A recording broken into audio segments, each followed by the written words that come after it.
કેમ છો વિદ્યાર્થી મિત્રો? હું છું વિશાલસિંહ સોલંકી. એકવાર ફરીથી આપ તમામનું હાર્દિક સ્વાગત કરું છું. ખાસ કરીને ટેસ્ટનું જે સોલ્યુશન છે લઈને હું આવ્યો છું.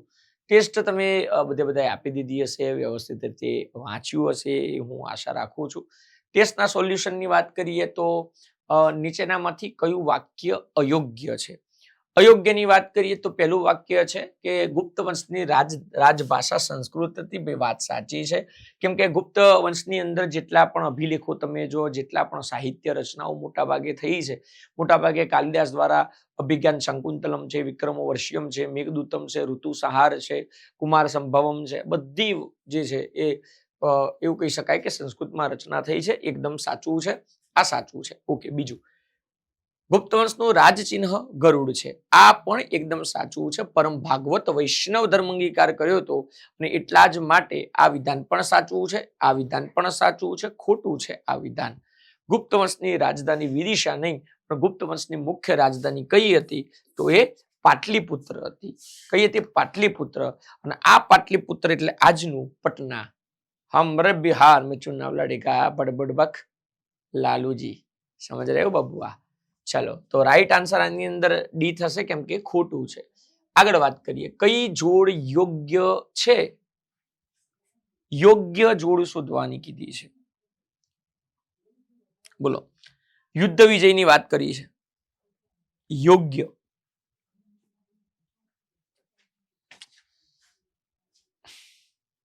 હા તો ખોટું છે. રામગુપ્તમાં તો ના જ આવે, કશું જ ના આવે રામગુપ્તની અંદર. આ ખોટું છે, હળાહળ ખોટું છે. ચલો, સ્કંદગુપ્તે આર્યવતના રાજાનો રાયા, સમુદ્રગુપ્તે શક રાજાનો રાયા. ખરેખર ક્રોસ છે. ચંદ્રગુપ્ત બીજાએ શકને હરાવ્યા એટલે શકારીનું ટાઇટલ ધારણ કર્યું વિક્રમાદિત્યનું. સમુદ્રગુપ્તના ભારતનો નેપોલિયન કહેવાય છે. એને ઉત્તરાપથના વિજયો અને દક્ષિણાપથના વિજયો. ઉત્તરાપથના એટલે કે આર્યવર્તના લગભગ 9 રાજાઓને રાયા હતા સમુદ્રગુપ્તે, અને દક્ષિણ ભારતના લગભગ 12 રાજાઓ, 21 જણના તો કાયદેસર મમરા ઉડાડેલા. એવા તો નામી અનામી તો કેટલાય હશે. સમજાય છે કે નહીં? અને એમાં 3 અચ્યુત કુલજ અને નાગસેન, 3 મજબૂત રાજાઓના રાયા હતા એને. આ ખોટું છે. રાઈટ આન્સર, સ્કંદગુપ્તે હુણોને હરાવ્યા હતા. તમે યાદ કરો ક્યાં ઉલ્લેખ છે. એક શિલાલેખ છે, ભીતરીનો શિલાલેખ. એમાં હુણો સાથેના યુદ્ધની વાત છે.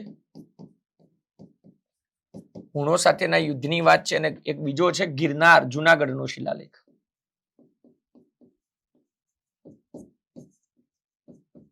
અને આ જુનાગઢનો જે શિલાલેખ છે, જુનાગઢના શિલાલેખમાં હુણોને હરાવ્યાની વિગત છે. અને હુણોને હરાવ્યાની વિગત હોવાના પરિણામે સ્કંદગુપ્તના તો કોના તરીકે જુનાગઢના શિલાલેખમાં વર્ણન છે? પરીક્ષિત વક્ષા. જુનાગઢના શિલાલેખમાં વર્ણવિત પરીક્ષિત વક્ષા એટલે કયો રાજા? સ્કંદગુપ્ત. હુણ ન હરાવ્યા હતા. હુણ જે છે ને, હુણ મધ્ય એશિયા બાજુની પાર્ટીઓ હતી, બધી આક્રમણ ભયંકર કરતી. નીચેનામાંથી કયું વાક્ય અયોગ્ય છે? ઘટોત્કચ સામંત શાસક હતો. ચંદ્રગુપ્ત બીજાના લગ્ન લીછવી કુળની રાજકુમારી કુમારદેવી સાથે થયા હતા. ચંદ્રગુપ્ત પહેલા એ ગુપ્ત સંવતની શરૂઆત કરી હતી. ગુપ્ત વંશના સમયમાં ચાંદીના સિક્કાઓનું પ્રચલન હતું. બોલો, કોમેન્ટ કરો મિત્રો. આની અંદર છે ને પહેલું વિધાન સાચું છે. ઘટોત્કચ છે ને સામંત શાસક તરીકે વર્ત્યો હતો. બીજું વિધાન, ચંદ્રગુપ્ત બીજાના લગ્ન લીછવી કુળની રાજકુમારી કુમારદેવી, ના મુન્ના, ખોટું છે. તમે સમજો કે કુમારદેવી સાથે લગ્ન કોને કર્યા હતા? તો કુમારદેવી સાથે લગ્ન કરનાર ચંદ્રગુપ્ત પહેલો હતો.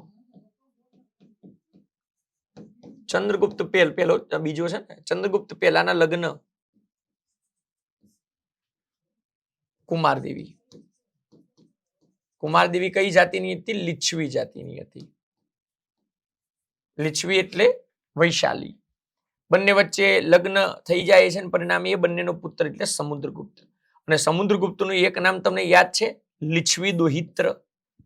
અરે, ચંદ્રગુપ્ત બીજાના લગ્ન થયા હતા, પણ ચંદ્રગુપ્ત બીજાના લગ્ન લીછવી જાતિની રાજકન્યા સાથે નહીં.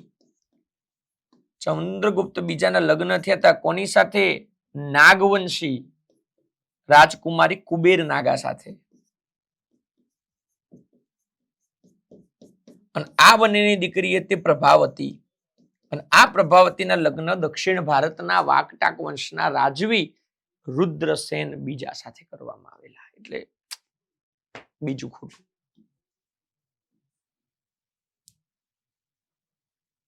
બીજું ખોટું છે. આ એ સાચું છે. ઈસવીસન 319 શરૂઆત કરી હતી ગુપ્ત સંવતની. ચાંદીના સિક્કાનું પ્રચલન વાત સાચી છે, કારણ કે ખુદ ચંદ્રગુપ્ત બીજાએ જ્યારે ગુજરાત ઉપર વિજય મેળવ્યો ત્યારે એની યાદમાં ચાંદીના સિક્કાઓ બહાર પડાવડાયા હતા. ચલો આગળ વાત કરીએ. નીચેનામાંથી કઈ જોડ અયોગ્ય છે? ચલો, શું લાગે છે જનક કિંગ, આની અંદર શું આવવું જોઈએ?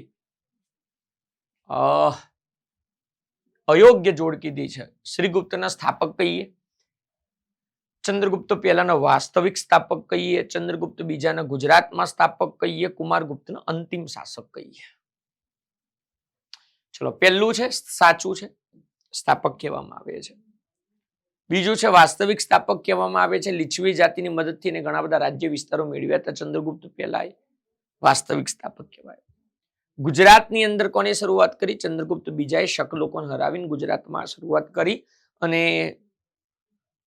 ચંદ્રગુપ્ત બીજાના જ સમયમાં બે રાજધાની અસ્તિત્વમાં આવી હતી, પાટલીપુત્ર અને ઉજ્જૈન. ત્રીજું ખોટું છે. અંતિમ શાસકમાં કુમારગુપ્ત ના આવે, અંતિમ શાસકની અંદર આવે વિષ્ણુગુપ્ત. જો અંતિમ શક્તિશાળી શાસક કે ને તો સ્કંદગુપ્ત આવે. અંતિમ શક્તિશાળી શાસક તો સ્કંદગુપ્ત, પણ અંતિમ કીધો છે તો વિષ્ણુગુપ્ત આવે ને એ કુમારગુપ્ત લખ્યું છે. ખોટું છે. શકારી કેટલી વાર કીધું? ચંદ્રગુપ્ત બીજો. શકન હરાયા હતા ગુજરાતમાંથી. નીચેનામાંથી કઈ જોડ અયોગ્ય છે? વિભાગ 1 અને વિભાગ 2. સેનાપતિ, મહાબલાધિકૃત, ન્યાયાધીશ, મહાદંડ નાયક, યુદ્ધ અને શાંતિ, સિદ્ધાધ્યક્ષ અને પોલીસ વિભાગ દંડપાશિક અધિકારીઓના નામ આપ્યા છે પાર્ટી, કે જે તે વખતે કયા અધિકારીઓને કયા નામથી ઓળખવામાં આવતા હતા. સેનાપતિને મહાબલાધિકૃત કહેવામાં આવતું હતું, ન્યાયાધીશને મહાદંડ નાયક કહેવામાં આવતું હતું, યુદ્ધ અને શાંતિ માટેનો જે હોય એને સિદ્ધાધ્યક્ષ કહેવામાં આવતું હતું, પોલીસ વિભાગનો વડો હોય તો દંડપાશિક. બોલો.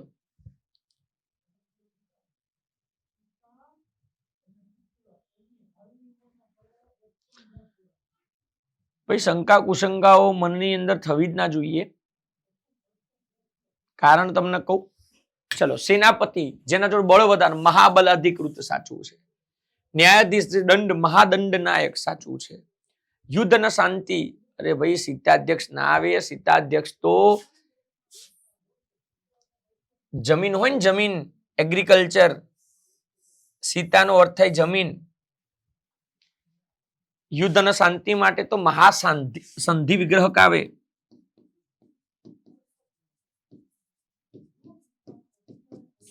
જો આના માટે લઈએ તો આ સિદ્ધાધ્યક્ષ છે, જમીન સંભાળે, પોલીસ વિભાગ સાચું છે.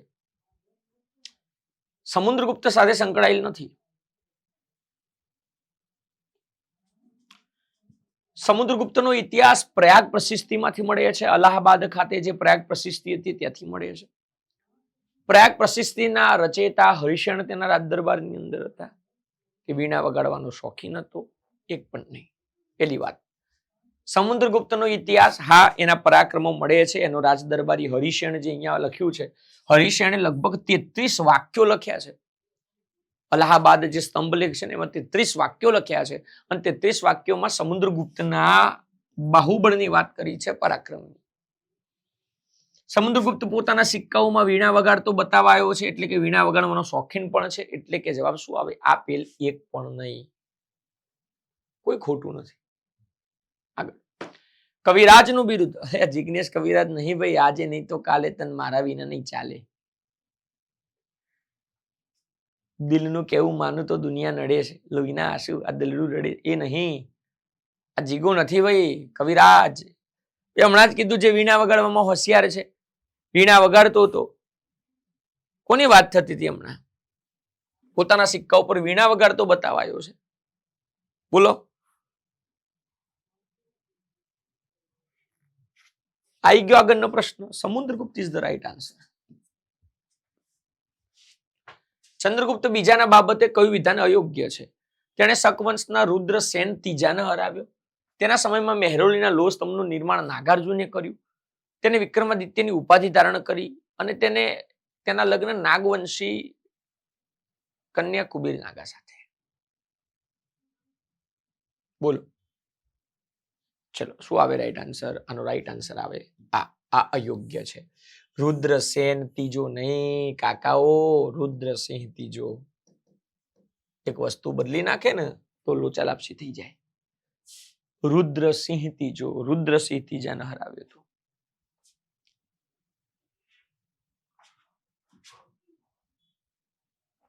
કયું વિધાન અયોગ્ય છે? સ્કંદગુપ્તના ગુજરાતનો સુબો પર્ણદત્ત હતો. પર્ણદત્તનો પુત્ર ચક્રપાલિત હતો. કુમારગુપ્તે મહેન્દ્રદિત્યનું બિરુદ ધારણ કર્યું હતું. કુમારગુપ્તે સિક્કા ઉપર ગરુડના બદલે વાઘની, આ મારા વાઘ આય કલેજા, મારા વાઘની આકૃતિ છપાવી હતી. ચલો પહેલું વિધાન, ગુજરાતનો સુબો પર્ણદત્ત હતો. ભાઈ વાત સાચી છે. ઈસવીસન 455 તેનો પુત્ર ચક્રપાલિત હતો. એ ભાઈ વાત સાચી છે. કુમારગુપ્તે મહેન્દ્રદિત્ય યશ અશ્વમેઘ મહેન્દ્રદિત્યનું ટાઇટલ ધારણ કર્યું હતું. ખોટું શું છે? કુમારગુપ્તે સિક્કા ઉપર ગરુડના બદલે વાઘની નહીં લ્યા, ગરુડના બદલે મયુરની આકૃતિ, મોરની આકૃતિ. કયા ગુપ્ત રાજવીએ ગરુડના બદલે નંદી વેદીનું ચિત્ર રાખ્યું હતું? સ્કંદગુપ્તે રાખ્યું હતું. રાઈટ આન્સર આની અંદર ડી. 11મું, નીચેનામાંથી કયું વિધાન અયોગ્ય છે? ચલો અયોગ્ય વિધાન જુઓ. ગુપ્તકાલીન ભારતમાં અહિછત્ર, મથુરા, પાટલીપુત્ર, કોશાંબી જેવા વાણિજ્યના કેન્દ્રો હતા. ગુપ્તકાળમાં મેઘદૂતમ, અભિજ્ઞાન શાકુંતલમ, રઘુવંશમ, કુમાર સંભવમ જેવા ગ્રંથોનું નિર્માણ થયું. ગુપ્તકાળ દરમિયાન ખગોળ વિજ્ઞાન ક્ષેત્રે માહિતી ધરાવતો હતો. આ વંશમાં સ્કંદગુપ્ત, બુદ્ધગુપ્ત, વિષ્ણુગુપ્ત, ચંદ્રગુપ્ત મૌર્ય જેવા, અહીંયા ચંદ્રગુપ્ત મૌર્ય આલ્યું હોય ના આવે. ચંદ્રગુપ્ત મૌર્ય ગુપ્ત વંશનો થોડો રાજા છે. આ બધા છે, આ નથી. ચંદ્રગુપ્ત મૌર્ય આવે ને એકલું ચંદ્રગુપ્ત હોય ને તો ટીક કરાય. ખોટું થઈ ગયું એક જ વસ્તુમાં. ગુપ્તકાલીન વહીવટી તંત્ર, ગુપ્ત રાજાઓ પરમ ભટારક અને મહારાજા ધીરાજ જેવી પદવી ધારણ કરતા હતા. રાજ્ય વહીવટની એકમોમાં વિધિ, વિષય, ભુક્તિ, ગ્રામ. બોલો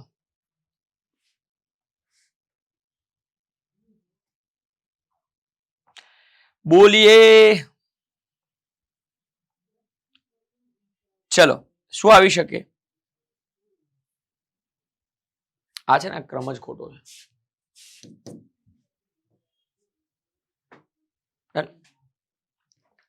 રાજા અને તેને મળેલી ઉપાધિ, શ્રીગુપ્ત મહારાજાથી રાજા, સમુદ્રગુપ્ત ભારતનો નેપોલિયન, ચંદ્રગુપ્ત બીજો શકારી.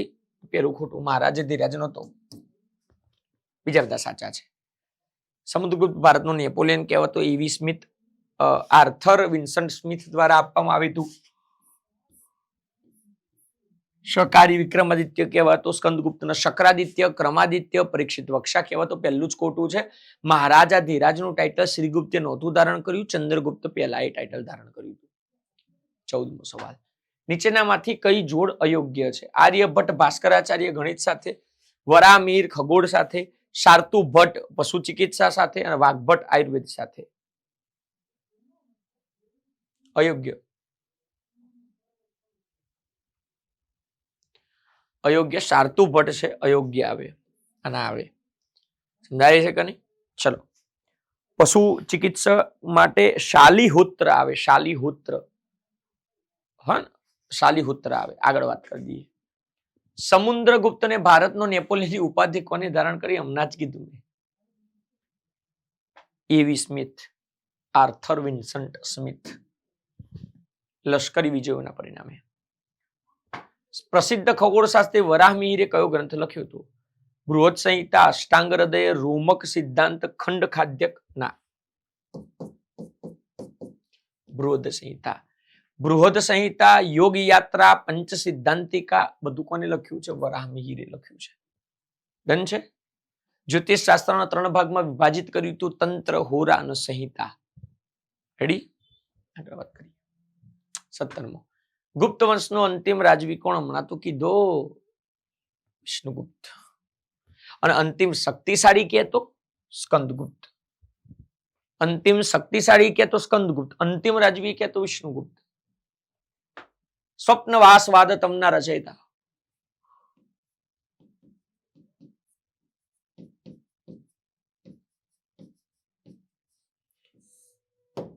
किसने लिखा है स्वप्नवासवादतम? बोलिए. સ્વપ્નવાસવાદતમ ઉદયન અને વાસવદત્તા બંનેની પ્રણય કથા સ્વપ્નવાસવાદતમ. કવિ ભાસ દ્વારા લખવામાં આવી છે. બરાબર. ચલો. શુદ્રક મુચ્છકટિકમ લખ્યું હતું. કાલિદાસ તો ખબર જ છે આપણને. ઉત્તર પ્રદેશમાં આવેલું કયું મંદિર ગુપ્તકાલીન પંચાયતન શૈલી અને ઈંટોના બનેલા મંદિરનું શ્રેષ્ઠ ઉદાહરણ છે? કાનપુરની અંદર જે ભીતરગામનું છે ને એ. ચલો આગળ વાત કરીએ. છેલ્લો પ્રશ્ન. ગુપ્ત વહીવટી તંત્રમાં ભુક્તિના વડા કોને કહેવાય? પ્રાંતના વડા કોને કહેવાય? કહો તો. કુમારાત્ય, કુમારામાત્ય, વિષયપતિ, ઉપરિક, દંડપાશિક. બોલો. રાઈટ આન્સર ઉપરિક. વિષય છે ને, વિષય એટલે કે જિલ્લો, જિલ્લાનો વિષય કહેવાય. ઉપરિક ઇઝ ધ રાઈટ આન્સર. તો આવું કંઈક છે. આટલે સુધી આપણે રાખીએ છીએ. મળીએ મિત્રો વધુ આવતા લેક્ચરમાં. ત્યાં સુધી મને રજા આપો. જય હિન્દ, જય Bharat. Thank you very much.